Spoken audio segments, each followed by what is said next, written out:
पहाड़ों के नीचे एक छोटा सा गांव था, घनश्यामपुर।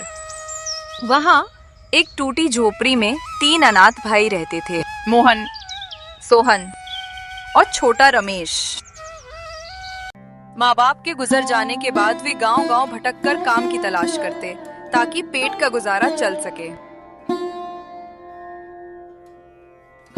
एक दिन बाजार के पास पत्थर तोड़ते वक्त उन्होंने एक बूढ़े साधु को देखा। उस साधु का चेहरा शांत था, मगर आंखों में कोई गहरी रहस्य भरी चमक थी। उसने तीनों भाइयों से कहा, बेटा, क्या तुम लोग ईमानदारी से मेहनत करना जानते हो? मोहन बोला, हाँ बाबा, हम सब कुछ कर सकते हैं, बस कोई हमें काम दे दे। साधु मुस्कुराया, अगर तुम सच्चाई की राह पर चलना स्वीकार करो तो आज से मैं तुम्हारा धर्म पिता बनूंगा। तीनों भाइयों ने एक साथ झुककर उसको प्रणाम किया। फिर वो बूढ़ा साधु उन्हें लेकर घने जंगल के रास्ते चला। लंबे सफर के बाद वे एक विशाल मकान के सामने पहुंचे। चारों ओर बाग बगीचे और फव्वारों की आवाज। बाहर एक सुंदर युवती फूलों को पानी दे रही थी। सोहन बोला, वाह, अगर ऐसी लड़की मेरी पत्नी होती तो जीवन धन्य हो जाता। बूढ़े ने मुस्कुराकर कहा, अगर यही तुम्हारी इच्छा है तो मैं तीर्थ से लौटे बिना ही तेरी खुशी पूरी कर दूंगा। वो युवती से मिला। उसका नाम था गौरी।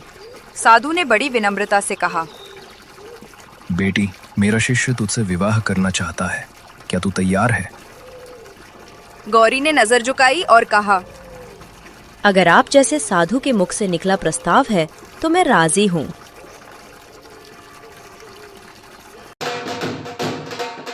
उस दिन ही गांव के मंदिर में बड़े धूमधाम से दोनों की शादी हो गई। मोहन और रमेश ने तालियां बजाईं।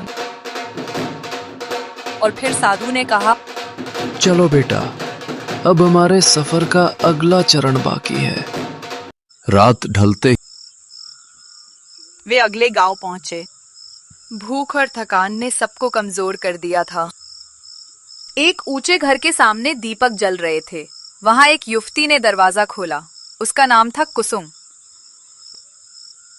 बूढ़े साधु ने कहा, हम यात्रियों को एक रात का सहारा चाहिए बेटी। वो बोली, अंदर आइए, कुछ भोजन बना दूंगी।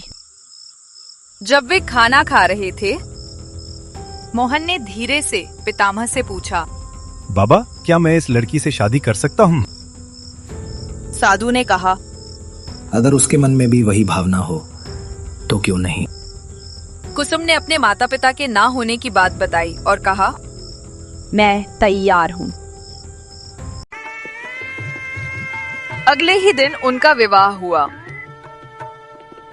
इस बार भी साधु ने वही चेतावनी दी, सच्चाई का रास्ता कभी मत छोड़ना। अब सिर्फ छोटा रमेश और साधु रह गए। वे दूर दूर चलते रहे जब तक कि उन्हें एक नदी किनारे का छोटा गांव ना मिला। वहां मिट्टी के घर, गाय भैंसे और खिलखिलाते बच्चे थे। उस शांति को देख रमेश बोला, यही बस जाना चाहता हूँ, यही सच्चा सुख है। उसी वक्त एक युवती जल घड़ा लिए आई। उसका नाम था रेखा। साधु ने पानी मांगा। रेखा मुस्कुराकर बोली, जरूर बाबा, जरा रुको। उसने पानी पिलाया तो साधु ने कहा, बेटी, मेरा ये शिष्य तुम्हें जीवन साथी बनाना चाहता है, क्या तेरा मन मानता है? रेखा ने चुपचाप सिर झुका लिया। तीसरे दिन उनका विवाह हुआ। जाते वक्त साधु ने दोनों को आशीर्वाद दिया, तुम्हारे जीवन में चाहे जैसा समय आए, सच्चाई की डोर कभी मत तोड़ना। साल गुजर गए। मोहन अब बहुत अमीर व्यापारी बन गया था। सोहन की भी अपनी आटा चक्की चल पड़ी थी, जबकि रमेश और रेखा मेहनत मजदूरी कर किसी तरह दिन काटते थे।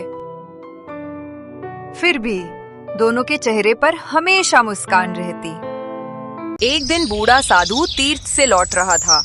कमजोर शरीर, फटे कपड़े, मगर आत्मिक तेज वही पुराना। उसने सोचा, चलो देखो मेरे तीनों पुत्र अपने जीवन में कैसे हैं। सबसे पहले वो मोहन के हवेली पर पहुंचा। द्वारपाल ने उसे भगा दिया। चल हट बूढ़े, यहाँ कोई भिक्षुक नहीं आता। साधु ने भीतर झांक कर देखा। मोहन सोने के बर्तन गिन रहा था। साधु के होठों से निकला, ईश्वर तुझे तेरी ही करनी दिखाए। उसने नजर उठाई और अगले ही क्षण हवेली में आग भड़क उठी। मोहन चिल्लाता रह गया, बचाओ। मगर सब कुछ राख बन गया। साधु आगे बढ़ा और सोहन के घर पहुंचा। उसने कहा, बेटा थोड़ा आटा दे दो, भूख लगी है। सोहन बोला, पूरा दिन भीख मांगते रहते हो, काम क्यों नहीं करते? कुछ समय ना बीता था कि उसकी आटा चक्की में भयंकर आग लग गई। वो भी राख में बदल गई। आखिरकार साधु रमेश के कच्चे घर पहुंचा। वहां रमेश खेत से लौट रहा था। उसने बाबा को देखा और झट दौड़कर बोला, अंदर आइए, भोजन कीजिए। रेखा ने तुरंत रोटी गरम कर बाबा को दी। फिर देखा कि साधु के सीने पर पुराना घाव रिस रहा है। बाबा, ये कैसे हुआ? साधु बोला, ये घाव तभी ठीक हो सकता है जब किसी घर की राख इसे छुए, लेकिन कोई अपना घर जलाकर किसी और के लिए बलिदान क्यों देगा? रमेश ने पत्नी की ओर देखा। रेखा ने बस सिर हिलाया और बोली, घर दोबारा बन सकता है, जान नहीं। क्षण भर में रमेश ने अपने झोपड़े में आग लगा दी। साधु ने अपने शरीर पर थोड़ा राख लगाया और उसी क्षण उसका चेहरा तेजस्वी हो उठा। पुराने वस्त्र गिर गए और उसके स्थान पर प्रकट हुआ एक दिव्य स्वरूप। बेटा, मैं वही साधु हूँ जिसने तुम्हें धर्म का पाठ पढ़ाया था। तुम तीनों में सिर्फ तुमने सच्चाई नहीं छोड़ी। ईश्वर तुम्हारे इस त्याग का प्रतिफल देगा। अचानक वहां एक नई झोपड़ी दिखाई दी, पहले से सुंदर, पहले से मजबूत। रेखा के हाथों में फसल के समान अन्न प्रकट हुआ। बाबा मुस्कुराए, यही तुम्हारे सत्य का आशीर्वाद है। और वो प्रकाश में विलीन हो गए। रमेश और रेखा के चेहरे पर संतोष और श्रद्धा थी। सत्य की राह कठिन है, लेकिन जो उस पर चलता है उसके लिए संसार भी झुक जाता है। सूर्योदय की पहली किरण जब घनश्यामपुर की पहाड़ियों के पीछे से झांकने लगी, तब रमेश और रेखा ने अपने नए झोपड़े के आंगन में दीप जलाया।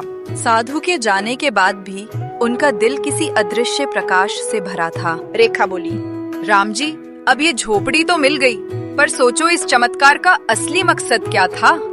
रमेश ने गहरी सांस ली। बाबा ने सिखाया, सच्चाई का रास्ता दूसरों की भलाई से शुरू होता है। अगले ही दिन रमेश ने गांव के लोगों को बुलाया। वे सब आश्चर्य में थे, क्योंकि उन्होंने रमेश का घर राख में बदलते देखा था, पर अब वहां एक सुंदर झोपड़ी। रमेश ने सबके सामने कहा, भाइयों बहनों, हमने जो खोया वो फिर मिला, पर असली वरदान ये नहीं था। असली वरदान था विश्वास और सत्य पर अड़। अब हम मिलकर ऐसा गांव बनाएंगे जहां कोई भूखा न सोए, कोई झूठ न बोले और कोई काम बिना मेहनत। गांव के बुजुर्ग बोले, पर बेटा, ये सब संभव कैसे होगा? रमेश ने कहा, हम मिलजुल कर खेतों की फसल, नदियों के पानी और जंगल की लकड़ियों को सबके लिए, जो ज्यादा पाए वो बांटे, जो कम हो उसे मिले। दिन अचानक गांव के छोर पर दो परछाइयां दिखाई दी, मोहन और सोहन। उनके चेहरे पर पछतावे की रेखाएं थीं। मोहन ने सिर झुकाकर कहा, छोटे भाई, हमने गलती की थी। धन के घमंड ने हमें अंधा कर दिया। क्या हमें भी इस गांव में जगह मिलेगी? रमेश मुस्कुराया, ये गांव किसी का नहीं, सबका है। अगर तुम सच्चे मन से बदलना चाहते हो तो यहाँ हर द्वार तुम्हारे लिए खुला है। सोहन के आंसू बह निकले। अब हमें कोई चक्की नहीं चाहिए, बस सेवा करनी है। यही बाबा की असली शिक्षा थी। जब पूरा गांव एक साथ दीप जलाकर प्रार्थना कर रहा था, अचानक आसमान में वही प्रकाश दिखाई दिया जो साधु के विदा होने पर फैला था। एक मधुर स्वर गूंजा। सत्य की जड़ें अब धरती में गहरी हो। इस गांव का हर पेड़, हर नदी धर्म की उस राह का साक्षी रहेगा जिसे रमेश ने अपने त्याग से सींचा। धीरे धीरे वो प्रकाश गायब हो गया, पर हर हृदय में एक नई आभा बज। रमेश ने आसमान की ओर देखा और कहा, बाबा, आपका पाठ हमने आगे बढ़ाया। अब ये गांव आपका मंदिर है। और इस तरह 3 अनाथ और बूढ़ा साधु की कथा वहां समाप्त नहीं हुई, बल्कि एक नई शुरुआत बनी, जहां सच्चाई ने भूख, झूठ और स्वार्थ पर विजय पाई।